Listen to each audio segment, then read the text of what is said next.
Hi friends, good evening. Welcome to LTX classes. మనం art and కల్చర్కి సంబంధించి Nitin Singhania book సిరీస్ని ఒక సిరీస్గా చేసుకుంటున్నాం కదా. దాంట్లో భాగంగా ఈరోజు విజయనగర ఆర్కిటెక్చర్, దాంట్లో ఉన్న సేలియంట్ ఫీచర్స్ అన్నీ కూడా డిస్కస్ చేద్దాం. సో ఈరోజు సెషన్ స్టార్ట్ చేసే ముందు ఒక ఇంపార్టెంట్ అనౌన్స్మెంట్ ఏంటంటే, UPSC infinity program L T X classes already run చేస్తుంది, మీకు అందరికీ తెలిసిన విషయమే. అయితే యూపీఎస్సీ ఇన్ఫినిటీ ప్రోగ్రాంలో ఏమేమి ఇంక్లూడ్ అయి ఉంటాయి అన్నది I just wanted to tell you. మనకి ప్రిలిమ్స్ అండ్ మెయిన్స్లో ఉన్నటువంటి మొత్తం జనరల్ స్టడీస్ పోర్షన్ అంతా కవర్ అయ్యేలాగా జిఎస్ ఫౌండేషన్ కోర్స్ ఇంక్లూడ్ అయి ఉంటుంది దీంట్లో. అండ్ దాంతోపాటు very important, CSAT is the most deciding factor కదా ఇప్పుడు ప్రిలిమ్స్ క్లియర్ అవ్వడంలో. మొన్న మనకి రిజల్ట్స్ వచ్చాయి, యూపీఎస్సీ ఫైనల్ రిజల్ట్ రావడం జరిగింది. దాంట్లో తర్వాత మార్క్స్ పెట్టారు. అప్పుడు చూసినట్టయితే సీసాట్ వల్ల చాలామంది ప్రిలిమ్స్ క్వాలిఫై అవ్వలేకపోయారు. అది అందరికీ తెలిసిందే that CSAT is going to be the game changer అని. So CSAT the best faculty చేత మీకు చెప్పించడం జరుగుతుంది యూపీఎస్సీ ఇన్ఫినిటీ ప్రోగ్రాంలో భాగంగా. అండ్ అన్నిటికన్నా ముందు NCERT foundation is must for civil services. So NCERT foundation course మీకు చాలా క్లియర్గా మొత్తం NCERTs 6th to 12th cover అయ్యేలాగా ఈ కోర్స్ ఉంటుంది. అండ్ తర్వాత అప్డేటెడ్, అది రికార్డెడ్వి అని కాకుండా ఎవ్రీ టైమ్ కరెంట్ అఫైర్స్ అనేది అప్డేషన్ వస్తూనే ఉంటాయి మీ క్లాసెస్ అన్నీ. తర్వాత దీంట్లోనే ప్రిలిమ్స్కి సంబంధించిన టెస్ట్ సిరీస్ ప్రోగ్రామ్ ఇంక్లూడ్ అయి ఉంటుంది, యాజ్ వెల్ యాజ్ మెయిన్స్కి సంబంధించి ఆన్సర్ రైటింగ్ ప్రోగ్రామ్ కూడా ఇంక్లూడ్ అయి ఉంటుంది, విచ్ ఈస్ వెరీ ఇంపార్టెంట్. మనం అట్లీస్ట్ ఒక ఎప్పుడైతే అటెంప్ట్ ఇవ్వాలని అనుకుంటున్నామో సివిల్ సర్వీసెస్ది సీరియస్ అటెంప్ట్ మీరు ఎప్పుడైతే ఇవ్వాలనుకుంటున్నారో దానికి అట్లీస్ట్ 1 year ముందు నుంచి మెయిన్స్ ఆన్సర్ రైటింగ్ ప్రాక్టీస్ ఉంటే తప్ప టైంకి మనము ఫినిష్ చేసి పేపర్ని బెస్ట్ క్వాలిటీ తోటి ఇవ్వలేమన్నమాట.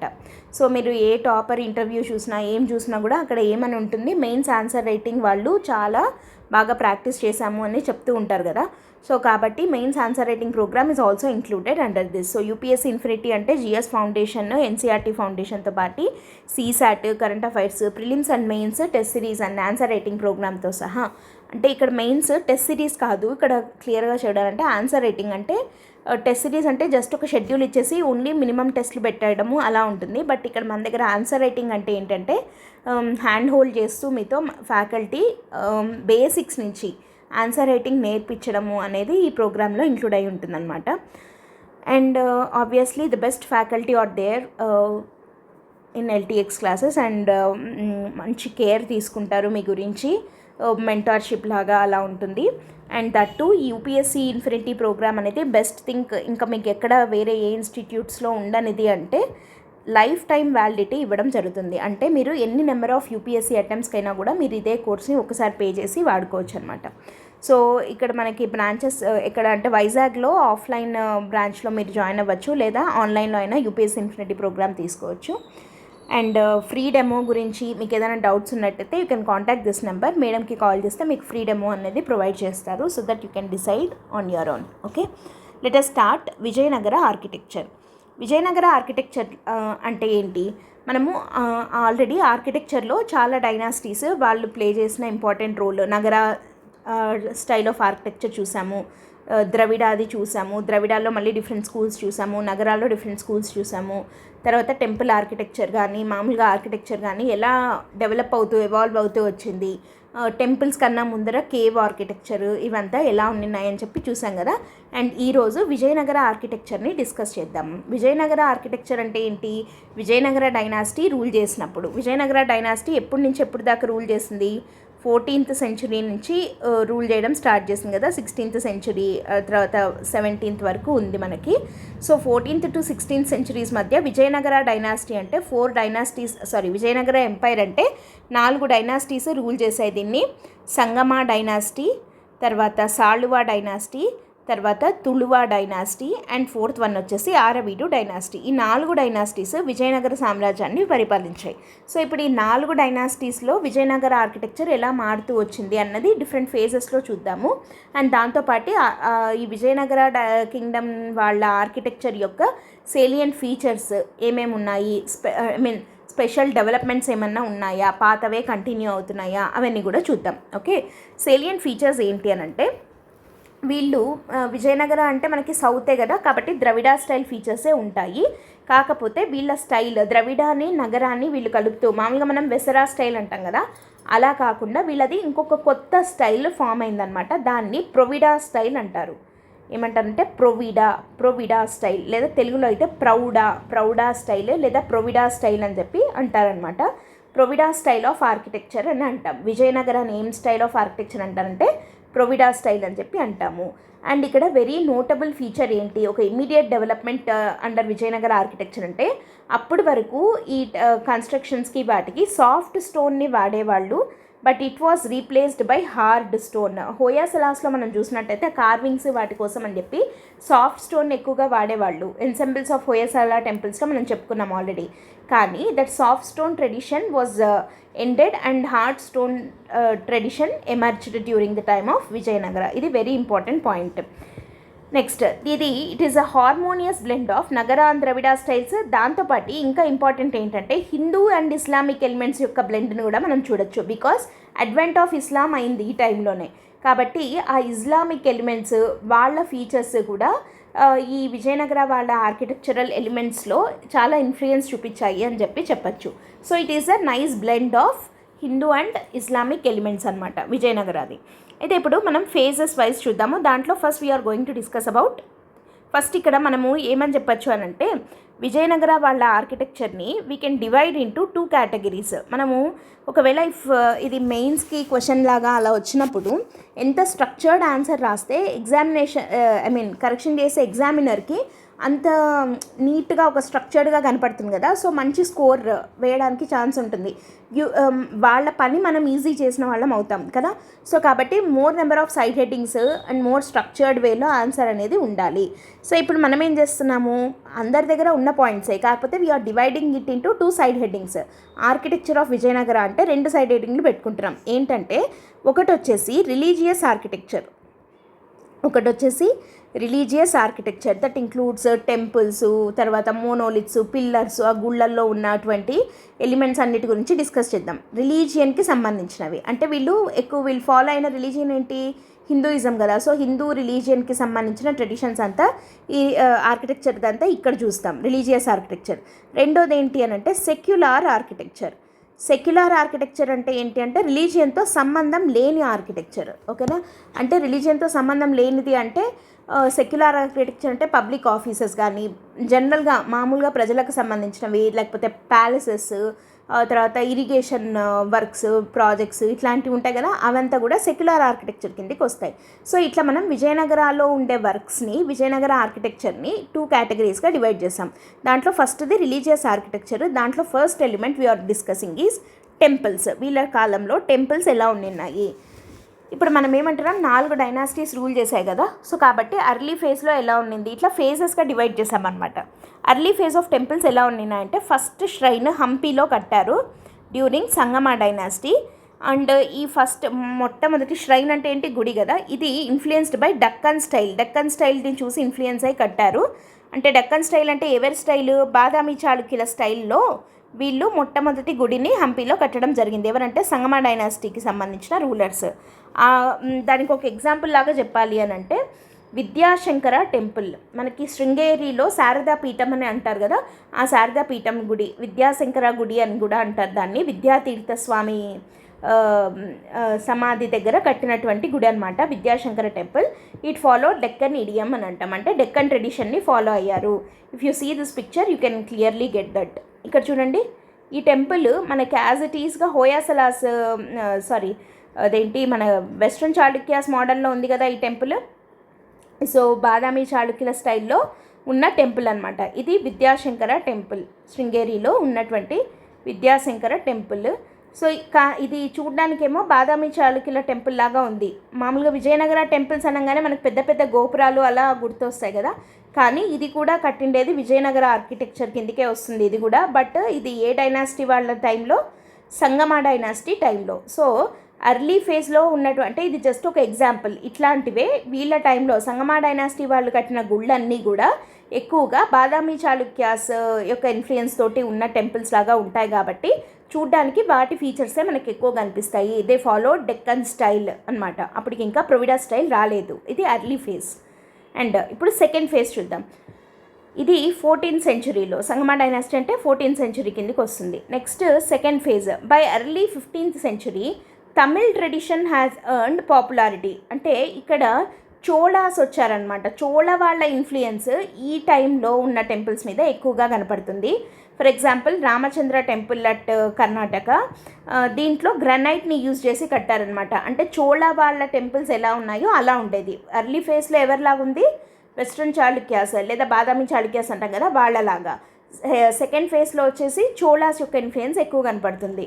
అండ్ ఇప్పుడు థర్డ్ అండ్ మెచ్యూర్డ్ ఫేజ్ చూద్దాం. ఇది 16th సెంచురీలో, అంటే ఇది శ్రీకృష్ణదేవరాయ అంటే తుళువా డైనాసిటీ టైం అనమాట ఇది. సో ఆ టైంలో ఇట్ విట్నెస్డ్ మ్యాక్సిమం డెవలప్మెంట్. అప్పుడు చాలా మెచ్యూరిటీ అనేది కనపడుతుంది విజయనగర ఆర్కిటెక్చర్లో, పర్టికులర్లీ టెంపుల్స్లో. సో ఆ టెంపుల్స్ ఎలా ఉండేవి, the carry rich legacy of large medium sized temples in this era. అప్పటి వరకు చిన్న చిన్న టెంపుల్సే ఉండేవి అర్లీ ఫేజ్లో, సెకండ్ ఫేజ్లో. కానీ ఇక్కడికి వచ్చేసరికి పెద్ద పెద్ద టెంపుల్స్ రావడం స్టార్ట్ అయ్యాయి. అండ్ ఇక్కడ న్యూ ఎలిమెంట్స్ కూడా వచ్చాయి, పర్టికులర్లీ పిల్లర్స్ ఎక్కువయ్యాయి అనమాట. పిల్లర్స్ యొక్క వాడకము ఎక్కువైంది during the third and mature phase. Okay, next ఇప్పుడు కీ ఫీచర్స్ చూద్దాం. ఇవన్నీ ఓకే, ఇదంతా ఓకే అయితే ఇప్పుడు important features of Vijayanagara temples ఏంటి అంటే, లార్జ్ టెంపుల్ కాంప్లెక్సెస్, పెద్ద పెద్ద కాంప్లెక్సెస్, అంటే కాంపౌండ్ వాల్స్ పెద్దగా ఉంటాయి అండ్ గుళ్ళు ఎక్కువ పెద్ద, లైక్ మోర్ నెంబర్ ఆఫ్ ఏకర్స్లో కట్టడము అట్లా. సో లార్జ్ టెంపుల్ కాంప్లెక్సెస్ని మనం చూడొచ్చు. ఎగ్జాంపుల్ హంపి కానీ కాంచీపురం టెంపుల్స్ కానీ ఏవైనా తీసుకోవచ్చు మనం. అండ్ ఎలాబరేట్ స్ట్రక్చర్స్, పెద్ద పెద్ద స్ట్రక్చర్స్గా గుళ్ళను కట్టేవాళ్ళు. తర్వాత రిచ్ అండ్ హెవీ ఆర్నమెంటేషన్ ఉంటుంది. కార్వింగ్స్ అన్నీ కూడా చాలా రిచ్గా అండ్ హెవీ ఆర్నమెంటేషన్ తోటి ఉన్నటువంటి టెంపుల్ వాల్స్ని వాటిని మనం చూడొచ్చు. తర్వాత పెద్ద కాంపౌండ్ వాల్స్ ఉంటాయి, huge compound wall. And very important feature is Amman shrine was newly added. Amman shrine, Amman అంటే అమ్మవారు, అమ్మన్ ష్రైన్ అంటే అమ్మవారికి ఒక గుడి. అంటే మామూలుగా అప్పటి వరకు టెంపుల్స్ ఎలా వచ్చేవి అని అంటే మెయిన్ డైటీ. ఇప్పుడు suppose for example lord Shiva temple అనుకుందాం. ఫర్ ఎగ్జాంపుల్ ఇప్పుడు మనము చోళాస్ తీసుకుందాము, తంజావూరు ఉంది, తంజావూరులో బృహదీశ్వర టెంపుల్ కట్టారు. బృహదీశ్వర టెంపుల్లో మెయిన్ డైటీ ఎవరు, లార్డ్ శివ. అంతేగాని ఆయన కాన్సర్ట్ అంటే ఆయన స్పౌస్ అమ్మవారు ఉంటారు కదా, శివుడి వైఫ్, ఆమె గుడి అనేది అక్కడ ఉండదన్నమాట. అలా కాకుండా హంపి టెంపుల్స్లో, not just Hampi, Vijayanagara temples యొక్క ఇంపార్టెంట్ ఒక స్పెషల్లీ న్యూలీ యాడెడ్ ఫీచర్ ఏంటి అని అంటే అమ్మన్ ష్రైన్ కట్టడము. అంటే ఒకటే టెంపుల్ కాంప్లెక్స్లోనే మెయిన్ డైటీ ఎవరైతే ఉంటారో వాళ్ళ స్పౌస్ అంటే అమ్మవారి గుడి కూడా అదే కాంప్లెక్స్లో కట్టడము అనేది దీని యొక్క స్పెషాలిటీ అనమాట. ఓకేనా, so Amman shrine was newly added feature. And mandapas అనేది చాలా చాలా important feature of Vijayanagara architecture, particular టెంపుల్స్లో మండపాస్ ఉండడము అనేది వీళ్ళ యొక్క స్పెషాలిటీ. మండపాస్ని చాలా మండపాస్ అనేవి ఉన్నాయి అప్పుడు కూడా. మనకి గుప్తా టైంలో కూడా మండపా ఉంది కదా, ఒక చిన్న పోర్టికో లాగా, అదే మండపా అంటే. కానీ వీళ్ళ టైంలో మండపా అనేదే టెంపుల్లో ఒక మంచి ఇంపార్టెంట్ బ్యూటిఫుల్ స్ట్రక్చర్ లాగా. అంటే గుప్తా టైంలో అది జస్ట్ ఊరికే ఒక ఎంట్రన్స్ టు గర్భగృహ ఉండేది. కానీ వీళ్ళ టైంలో ఏంటి అంటే ఇది ఒక పెద్ద ఆర్కిటెక్చరల్ ఎలిమెంట్ లాగా మారింది. అంత మెచ్యూరిటీ వచ్చింది డ్యూరింగ్ విజయనగర ఎంపైర్ అని చెప్పచ్చు మండపాస్లో. అసలు మండపా అంటే ఏంటి, it is a open pavilion with raised platform ఉంటుంది. అండ్ దాంట్లో కాలమ్డ్ ఇంటీరియర్స్ అంటే పిల్లర్స్ ఇట్లా కాలమ్స్గా ఉంటాయన్నమాట మండపాలలో. అండ్ ఈ మండపాలలో కూడా మళ్ళీ ఇంకొక స్పెషల్ స్ట్రక్చర్స్ కొన్ని ఉన్నాయి. అవేంటి అని అంటే ఒకటి వచ్చేసి కళ్యాణ మండప. ఇది ప్రీవియస్ క్వశ్చన్ సివిల్స్లో. కళ్యాణ మండప అనేది ఏ స్టైల్ ఆఫ్ ఆర్కిటెక్చర్ యొక్క స్పెషల్ ఫీచర్. కళ్యాణ మండప అంటే ఏంటి, ఇందాక మనం చెప్పుకున్నాం కదా, కాన్సెప్ట్ అంటే స్పౌస్. సో మెయిన్ దేవుడు చీఫ్ డైటీ ఎవరైతే ఉంటారో ఆయనకి ఇంకా అమ్మవారికి మధ్య, వాళ్ళిద్దరి మధ్య జరిగే ఒక వెడ్డింగ్ సెరమనీ, దాన్ని ఏమంటాం, కళ్యాణం అంటాం కదా. సో అది కేవలం అది జరిపించడం కోసమే స్పెషల్గా కట్టినటువంటి ఒక మండపము కళ్యాణ మండప. సో ఆ కళ్యాణ మండప అనేది కూడా టెంపుల్లోనే సపరేట్గా ఉండే టెంపుల్ కాంప్లెక్స్. అంటే with in the enclosed wall, ఆ పెద్ద చుట్టూరా ఉండే కాంపౌండ్ వాల్ ఉంటుంది కదా, అదే టెంపుల్ కాంప్లెక్స్లోనే సపరేట్గా కళ్యాణ మండపం అని చెప్పి ఇట్లా ఓపెన్ పెవిలియన్ అనమాట. అది అంటే ప్రజలకు అందరికీ కళ్యాణం కనపడాలి అన్నట్టుగా క్లోజ్డ్గా కాకుండా ఓపెన్గా ఒక మండపం లాగా కడతారు, అక్కడ కళ్యాణం జరిపిస్తారు. అది కొత్తగా యాడ్ అయిన feature during Vijayanagara architecture. And కళ్యాణ మండపానే కాకుండా 1000 పిల్లర్ మండప, 100 పిల్లర్డ్ హాల్, ఇట్లా పిల్లర్స్ని విపరీతంగా వాడేవాళ్ళు అనమాట. వాళ్ళ ఆర్కిటెక్చరల్ ఎలిమెంట్గా పిల్లర్స్ ఎక్కువగా అండ్ మండపాస్ని ఎక్కువగా వాడేవాళ్ళు. సో తర్వాత రంగ మండపం అని, ఉత్తర మండపం అని, ఇట్లా రకరకాల పేర్లతో మండపాలను విపరీతంగా కట్టారు during Vijayanagara architecture. So important ఫీచర్స్లో కొత్తగా యాడ్ అయిన ఫీచర్లు ఏంటంటే, ఒకటి వచ్చేసి అమ్మన్ ష్రైన్. మండప అనేది ఆల్రెడీ ఉంది, బట్ దీనికి ఒక ఇండిపెండెన్స్, ఒక సపరేట్ స్ట్రక్చర్ లాగా ఒక మెచ్యూరిటీ వచ్చిండేది మాత్రం విజయనగర టైంలోనే అని చెప్పచ్చు. Okay, and here you can see the Amman shrine. ఇది అమ్మన్ ష్రైన్ అనమాట. ఇది హజార్ రామస్వామి టెంపుల్ అని అంటారు, హంపీలో ఉంటుంది. హజార్ రామస్వామి టెంపుల్ స్పెషాలిటీ ఏంటి అని అంటే, పేర్లోనే ఉంది కదా హజార్ రామస్వామి అంటే, ఆ టెంపుల్ స్కల్ప్చర్స్ మీద అంతా రామాయణం చెక్కబడి ఉంటుంది. టోటల్ 1000 రామ స్కల్ప్చర్స్ని చెక్కడం జరిగిందనమాట దాని మీద. కాబట్టి దాన్ని హజార్ రామస్వామి టెంపుల్ అని చెప్పి పిలుస్తారు. సో ఆ హజార్ రామస్వామి టెంపుల్ యొక్క అమ్మన్ ష్రైన్, దాని రిలేటెడ్ అమ్మన్ ష్రైన్ ఈ టెంపుల్ ఇప్పుడు మీరు చూస్తున్నది. And next here you can see the beautiful Kalyana Mandapa. కళ్యాణ మండప అంటే ఇలా ఉంటుంది, ఇట్లా ఓపెన్గా ఉంది చూడండి, అంటే క్లోజ్డ్గా లేదు, ఇలా చుట్టూ ఇలా క్లోజ్డ్గా లేదు. పైన స్లాబ్ ఉంటుంది కానీ మొత్తం బ్యూటిఫుల్ పిల్లర్స్ తోటి ఉండే మండప అనమాట. ఇట్లా అప్రైజ్డ్ ప్లాట్ఫామ్ మీద ఎత్తు మీదకి స్టెప్స్ పెట్టేసి కట్టడం జరుగుతుంది కళ్యాణ మండప. ఇక్కడ కళ్యాణాలు జరిపిస్తూ ఉంటారనమాట. ఓకేనా. సో ఇది టెంపుల్ కాంప్లెక్స్లోనే ఒక సపరేట్ ఇండిపెండెంట్ స్ట్రక్చర్ లాగా కళ్యాణ మండపం అనేది కడుతూ వచ్చారు డ్యూరింగ్ విజయనగర ఆర్కిటెక్చర్. ఇది మండపాస్ అంటే. So first feature, special feature ఏంటి, అమ్మన్ ష్రైన్. రెండోది మండప, పర్టికులర్లీ కళ్యాణ మండప, రంగ మండప, ఉత్తర మండప, 1000 పిల్లర్ మండప అలా. నెక్స్ట్ ఇప్పుడు వచ్చేసి పిల్లర్స్. పిల్లర్స్కి ఒక మంచి స్పెషాలిటీ ఉంది డ్యూరింగ్ విజయనగర పీరియడ్. ఎందుకు అని అంటే చూడండి, పిల్లర్స్ అనేవి హైలీ కార్వ్డ్ పిల్లర్స్ని మనం చూడొచ్చు.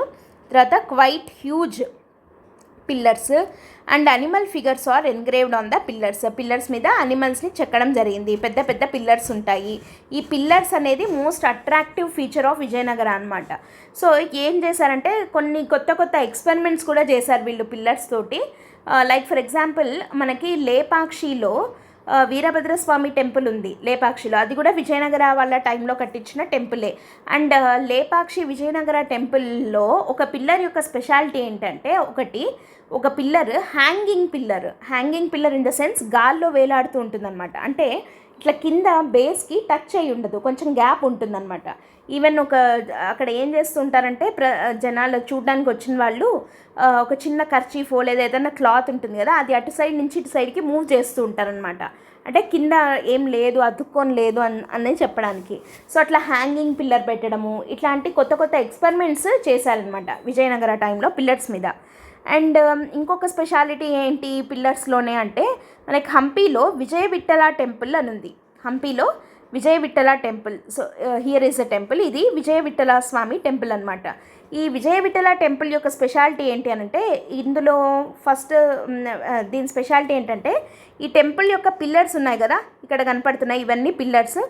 సో ఈ పిల్లర్స్లో మనకు కనపడే ఈ చిన్న చిన్న మళ్ళీ పిల్లర్స్ ఉన్నాయి కదా, ఈ పిల్లర్స్ ఇవి స్పెషాలిటీ ఏంటంటే, ఇవి మ్యూజికల్ పిల్లర్స్ అంటే ఏంటి అని అంటే, ఆ స్టోనే ఎలాంటి స్టోన్ అంటే దాని మీద ఒక్కొక్క టైప్ ఆఫ్ సింబల్ని వాళ్ళు చెక్కడం జరిగింది. లైక్ ఫర్ ఎగ్జాంపుల్ ఒక చోట వీణ, ఇంకో చోట డ్రమ్, అలా ఉంటాయి కదా, ఇంకేదన్నా తబలా, అట్లా ఒక్కొక్క సింబల్ని, అది ఏ సింబల్ అయితే అక్కడ ఉందో దాని మీద మనం ఇలా నాక్ చేస్తే, కొడితే ఆ టైప్ ఆఫ్ సౌండ్ వస్తుంది. అంటే వీణ ఉన్న దాని మీద కొడితే వీణలాగా మోగుతుంది అట్లా అనమాట. సో ఫ్లూట్ ఉంటే ఫ్లూట్ లాగా, అట్లా డిఫరెంట్ అక్కడ ఏ సౌండ్స్ అయితే వస్తాయో అలాంటివే అక్కడ చెక్కడం జరిగిందనమాట.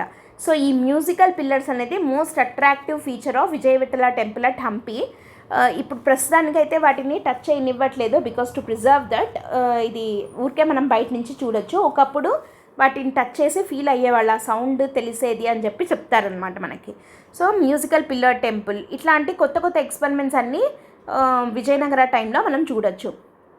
అండ్ ఇంకేంటి మోస్ట్ ఇంపార్టెంట్ పాయింట్ ఏంటి అని అంటే, మోస్ట్ కామన్లీ ఫౌండ్ యానిమల్స్ బొమ్మలు చెక్కేవాళ్ళు అన్నాం కదా, దాంట్లో ఎక్కువగా మనం చూసే యానిమల్స్ ఏవి అంటే హార్స్, ఇంకా యాలి అనేది ఒక స్పెషల్ యానిమల్ అనమాట. సో ఇదేంటంటే ఒక మిస్టికల్ యానిమల్ అంటాం కదా, అంటే ఇది ఒరిజినల్గా ఉన్న యానిమల్ కాదు, ఇది ఒక అంటే ఒక ఊహాజనితమైన యానిమల్ అట్లా అంటారు కదా, సో అట్లాంటిది అనమాట యాలి అనేది. ఇది most common animal that is found. So here is the yali. ఇలా ఉంటుంది. మీరు శ్రీశైలం టెంపుల్స్లో కానివ్వండి, లేపాక్షి టెంపుల్స్, హంపీలో, తర్వాత జనరల్గా మనకు సౌత్ ఇండియాలో ఈ విజయనగర వాళ్ళు కట్టించిన టెంపుల్స్ మీరు ఏవి చూసినా కూడా ఎన్ని అంటే ఆల్మోస్ట్ ప్రతి ఒక్క పిల్లర్ మీద ఖచ్చితంగా ఈ టైప్ ఆఫ్ ఫిగర్ని మీరు చూడొచ్చు. దీన్ని ఏమంటారు అని అంటే యాలి అని చెప్పి పిలుస్తారు. ఓకేనా.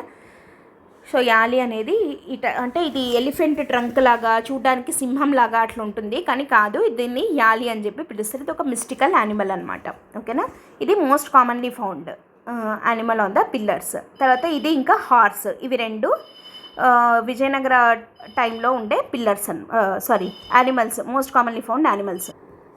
నెక్స్ట్ ఇంపార్టెంట్ ఎలిమెంట్ ఏంటి అంటే మొనోలిత్స్. మొనోలిత్స్ అంటే ఏంటి? సింగిల్ స్టోన్తో చెక్కబడినవి. సో ఇవి కూడా చాలా important important feature of Vijayanagara అని చెప్పచ్చు. చాలా మంచి మొనోలిత్స్ ఉన్నాయన్నమాట విజయనగర టైంవి. Example here you can see Narasimhaswamy, lord Narasimhaswamy at Hampi. So ఇది కూడా ఒక సింగిల్ స్టోన్తో కార్వ్ చేసినటువంటి పిక్చర్. ఇది హంపీలో మనం చూడొచ్చు. అండ్ అంతేకాకుండా అన్నిటికన్నా వెరీ ఇంపార్టెంట్, హంపి అనగానే మనకు గుర్తొచ్చేది ఇది స్టోన్ చారియట్ అంటారు కదా. ఇది స్టోన్ చారియట్ అంటే ఏమంటాము? ఏకశిలా రథం అంటాం. ఏకశిల అంటే సింగిల్ స్టోన్ తోటి చెక్కినటువంటి రథం అనమాట. సో ఈ స్టోన్ చారియట్ ఇది కూడా మొనోలిత్ కింద చెప్పచ్చు. అండ్ లేపాక్షి నంది ఉంది కదా, అది కూడా లార్జెస్ట్ నంది. సో అది కూడా మొనోలితే, సింగిల్ స్టోన్ తోటి చెక్కిండేది. అండ్ లేపాక్షి అని అంటే మనం ఈ లేపాక్షి పెయింటింగ్ గుర్తొస్తుంది. So on the ceilings of Lepakshi Veerabhadraswamy temple ఇట్లా బ్యూటిఫుల్ మురాల్స్, తర్వాత ఫ్రెస్కోస్ని మనం చూడొచ్చు అనమాట. సో మొనోలిత్స్ కింద మనం ఇవి రెండు ఎగ్జాంపుల్స్ లాగా రాయొచ్చు. ఓకే. అండ్ నెక్స్ట్ ఫీచర్ వచ్చేసి గోపురాలు మల్టీ స్టోరీడ్ ఉంటాయి. డిఫరెంట్ ఫ్లోర్స్, అంటే లైక్ మోర్ దాన్ 10 అట్లా కూడా ఉన్నాయి కొన్ని. తర్వాత అదొక పిరమిడికల్ స్ట్రక్చర్ కదా, మనకి ద్రవిడ స్టైల్లో ఉండేవన్నీ గోపురమ్స్ కూడా పిరమిడికల్ స్ట్రక్చర్లో ఉంటాయి. నగరావి అయితే ఇట్లా కర్వీలీనియర్గా ఉంటాయి, ఇట్లా ఉంటాయి. ద్రవిడాదైతే ఇట్లా వచ్చి ఇలా ఉంటుంది. నెక్స్ట్ లార్జర్ అండ్ టాలర్ గోపురమ్స్, కొన్నిటిని రాయగోపురమ్స్ అని చెప్పి పిలుస్తారు. రాయగోపురమ్స్ అంటే ఏంటి అని అంటే దీని స్పెషాలిటీ ఏంటి అని అంటే ఈ గోపురాస్ గుండా అప్పట్లో రాజులు వాళ్ళు గుళ్ళల్లోకి ఎంటర్ అయ్యేవాళ్ళు అనమాట. కాబట్టి వాటిని పెద్దగా అంటే వాళ్ళ ఇండిపెండెన్స్ని, తర్వాత వాళ్ళ యొక్క రిచ్నెస్ని, వాళ్ళ వెల్త్ని చూపించుకోవడానికి పెద్ద రాయగోపురమ్సే కట్టేవాళ్ళు. ఈ రాయగోపురమ్స్లో మీద ఏముంటాయి అని అంటే దాన్ని రాయగోపురం అని ఎందుకు అంటారు అని అంటే వాటి మీద పోర్ట్రైట్స్, తర్వాత కింగ్స్ యొక్క స్టాచ్యూస్ అవన్నీ చెక్కడం జరుగుతుందన్నమాట. సో ఇవి రాయగోపురమ్స్ అని చెప్పి అంటారు. నెక్స్ట్ ట్యాంక్స్, వెల్స్ అంటే బావులు, తర్వాత స్టెప్ వెల్స్ ఇట్లాంటివి కూడా కట్టించారు. ఇరిగేషన్కి చాలా ఇంపార్టెన్స్ ఇచ్చారు విజయనగర వాళ్ళు. And particularly Srikrishnadevaraya constructed a step well at Hampi and underground irrigation facilities కూడా ప్రొవైడ్ చేయడం జరిగింది. So here is a step well at Hampi, you can see. Okay. Next cities. ఇంకా విజయనగర సిటీస్ ఎలా ఉన్నాయి అని అంటే ఆ సిటీస్లో ఏమేమి ఉన్నాయి? గ్రాండ్ ప్యాలెసెస్ ఉన్నాయి, తర్వాత పబ్లిక్ ఆఫీసెస్ ఉన్నాయి, ఇరిగేషన్ వర్క్స్. అంటే ఇప్పటి వరకు మనం చూసాం కదా ఈ స్టెప్ వెల్స్ వరకు, ఇదంతా కూడా రిలీజియస్ ఆర్కిటెక్చర్ కిందకి వస్తుంది. ఇందాక మనం చెప్పుకున్నాం 2 కేటగిరీస్, ఒకటి రిలీజియస్, ఇంకోటి సెక్యులర్. సో రిలీజియస్ ఆర్కిటెక్చర్ అని చెప్పి మనం ఏమేమి రాయాలి? ఫస్ట్ నుంచి పాయింట్స్ ఏమేమి ఉన్నాయి, కీవర్డ్స్ మనం గుర్తుపెట్టుకోవాల్సినవి అని అంటే large temple complexes, elaborate structures, heavy ornamentation, huge compound walls, Amman shrine, mandapas, particularly Kalyana mandapa, రంగమండప, Uttara మండప and 1000 pillar మండప. తర్వాత పిల్లర్స్లో మళ్ళీ మ్యూజికల్ పిల్లర్స్, తర్వాత హ్యాంగింగ్ పిల్లర్స్, అట్లాంటి new experimentation was done. And మోనోలిత్స్కి example you can write Narasimhaswamy, లేదా తర్వాత బడావి లింగ అని ఒక శివుడి ఇది ఉంటుంది, పెద్ద శివలింగం ఉంటుంది అట్ హంపి. లేదా ఆవగింజ గణపతి అని చెప్పి ఒక పెద్ద వినాయకుడు లార్డ్ గణేష ఉంటాడనమాట. సో అదైనా రాయొచ్చు. అండ్ అన్నిటికన్నా ఇంపార్టెంట్ వచ్చేసి స్టోన్ చారియట్, ఏకశిలారథం అట్ హంపి. సో ఇవి మోనోలిత్స్కి ఎగ్జాంపుల్స్గా చెప్పచ్చు. తర్వాత రాయగోపురమ్స్, వీటి గురించి ఇవంతా కూడా రిలీజియస్ ఆర్కిటెక్చర్ అంటే. ఇప్పుడు సెక్యులర్ ఆర్కిటెక్చర్ కింద ఏమేమి వస్తాయి అని అంటే let us see. First important structures ఏమేమి ఉన్నాయి సెక్యులర్ ఆర్కిటెక్చర్. క్వీన్స్ బాత్ అంటే రాణి మహల్ టైప్లో అనమాట. మహల్ అని కాదు, రాణులు వాళ్ళకి ఉన్నటువంటి కోనేర్ లాగా. సో క్వీన్స్ బాత్ ఒకటి. లోటస్ మహల్ ఈజ్ రాణి మహల్. ఇది క్వీన్ యొక్క కమల్ మహల్ అని అంటారు, లేదా లోటస్ మహల్ అంటారు. క్వీన్స్ ప్యాలెస్ అనమాట ఇది. తర్వాత Dasara Dibba, elephant stable, Hampi bazaar. So ఇవన్నీ కూడా important structures of Vijayanagara cities. అంటే విజయనగర సిటీలో మనం ఎక్కువగా చూసేవి. ఇప్పుడు మనం చూద్దాము. ఇది దసరా దిబ్బ. అంటే ఇది దసరా దిబ్బ, లేదా దీన్నే మహర్నవమి దిబ్బ అని కూడా పిలుస్తారు. మహర్నవమి దసరా అంటాం కదా. సో ఈ దసరా దిబ్బ స్పెషాలిటీ ఏంటంటే ఇట్లా అప్రైజ్డ్ ప్లాట్ఫామ్ మీద స్టెప్స్ తోటి ఉన్నటువంటి దిబ్బ. అంటే ఇది ఒక స్టేజ్ లాగా ఉంది కదా. ఈ స్టేజ్ ఏంటి అని అంటే, దసరా దిబ్బ స్పెషాలిటీ ఏంటి అంటే ఎవ్రీ ఇయర్ మనకి దసరా రోజు విజయనగర రాజు, అంటే ఫర్ ఎగ్జాంపుల్ ఇప్పుడు శ్రీకృష్ణదేవరాయ ఉందని అనుకున్నాం. ఆయన ఏం చేస్తాడు అని అంటే ఎవ్రీ ఇయర్ దసరా రోజు ఇక్కడికి వచ్చి కూర్చొని, ఇక్కడ ఓపెన్ కదా ఇది, సో ఓపెన్ టు పబ్లిక్ అనమాట. సో ఇక్కడ ప్రజలందరూ, అంటే ఆ రాజ్యంలో ఉండే ప్రజలందరూ వచ్చి అక్కడ అసెంబ్లీ అయితే అక్కడ ఫెస్టివల్ లాగా దసరా రావణ దహనము అవంతా చేస్తూ దసరా సెలబ్రేట్ చేసుకొని ఏం చేస్తారు. దీని స్పెషాలిటీ పర్టికులర్లీ ఏంటి అని అంటే, మామూలుగా ఇప్పుడు మనకి February 1 బడ్జెట్ ఎట్లయితే ప్రవేశపెడతారో యూనియన్ ఫైనాన్స్ మినిస్టర్, అట్లా వీళ్ళ ఫైనాన్షియల్ ఇయర్ అనేది దసరా రోజు స్టార్ట్ అవుతుందన్నమాట. మహర్నవమి తోటి ముందు ఇయర్ ఎండ్ అవుతుంది ఫైనాన్షియల్ ఇయర్.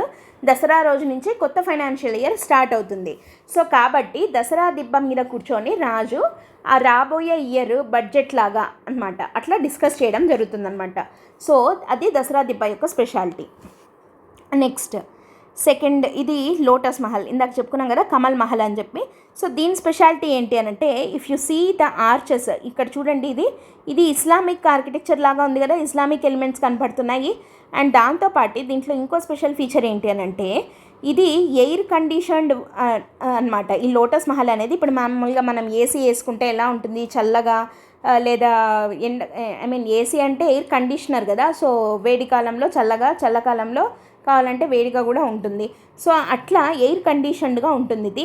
సో దీనికి ఎట్లా ఎయిర్ కండిషన్డ్గా ఉంది అని అంటే, so they pumped water through walls, గోడల గుండా వాటర్ని పంప్ చేసే టెక్నాలజీ ద్వారా ఇది ఎయిర్ కండిషన్డ్గా డిజైన్ చేయడం జరిగింది లోటస్ మహల్. ఇది దాని స్పెషాలిటీ. ఓకేనా, ఇది క్వీన్ ప్యాలెస్ అనమాట. And next, so here is the Hampi bazaar. ఇది ఇక్కడ మీకు కనపడుతున్నది విరూపాక్ష స్వామి టెంపుల్. హంపీలో విరూపాక్ష స్వామి టెంపుల్ అనమాట ఇది. సో ఇది హంపీ బజార్ అనమాట. హంపీ బజార్ అంటే ఇఫ్ యు సీ ఇదంతా మార్కెట్ ప్లేస్. ఇక్కడంతా అమ్మేవాళ్ళు, లైక్ ఏమన్నా వెజిటబుల్స్ కానివ్వండి, ఫ్లవర్స్, ఇంకేవైనా ఎనీథింగ్. ఇది ఒక మార్కెట్ ప్లేస్ లాగా ఉండిందనమాట. సో ఇది Hampi bazaar. And next, here is the elephant stable అంటే ఎలిఫెంట్స్ని ఉంచడానికి ప్లేస్ ఉంటుంది కదా, సో దాన్ని ఎలిఫెంట్ స్టేబుల్ అంటారు. ఇది కూడా ఎంత బ్యూటిఫుల్గా ఉంది కదా. ఇది విజయనగర ఆర్కిటెక్చర్లో ఎలిఫెంట్ స్టేబుల్ అనమాట. So these are the elements of Vijayanagara architecture. మనం రిలీజియస్ ఆర్కిటెక్చర్ అని, సెక్యులర్ ఆర్కిటెక్చర్ అని డివైడ్ చేసి డిస్కస్ చేసుకోవడం జరిగింది. So salient features of Vijayanagara architecture అని అంటే అట్లా 2 కేటగిరీస్గా డివైడ్ చేసి ఎట్లా ఎవాల్వ్ అవుతూ వచ్చాయి, early phase, second phase, third and mature phase, తర్వాత ఇంపార్టెంట్ ఫీచర్స్ మిగతావి ఏమేమి ఉన్నాయి అని చెప్పి నీట్గా సైట్ హెడ్డింగ్స్ పెట్టేసి రాస్తే విత్ ఎగ్జాంపుల్స్, ప్రతి ఒక్కదానికి ఒక ఎగ్జాంపుల్ లాగా ఇస్తూ వెళ్తే సరిపోతుందన్నమాట. ఓకే, సో ఇది విజయనగర ఆర్కిటెక్చర్ గురించి మనం డిస్కస్ చేసాము. అండ్ దీంతో మనకి నితిన్ సింఘానియా బుక్ సిరీస్లో భాగంగా మనం చేసుకుంటున్న దాంట్లో ఆర్కిటెక్చర్లో ఏన్షియంట్ ఇండియన్ ఆర్కిటెక్చర్ అన్న పార్ట్ కంప్లీట్ అయిపోయింది. మనం నెక్స్ట్ మిడివల్ ఇండియన్ ఆర్కిటెక్చర్లోకి వెళ్దాము నెక్స్ట్ క్లాస్ నుంచి. Okay, that's it for today. Thanks for listening. All the best. By.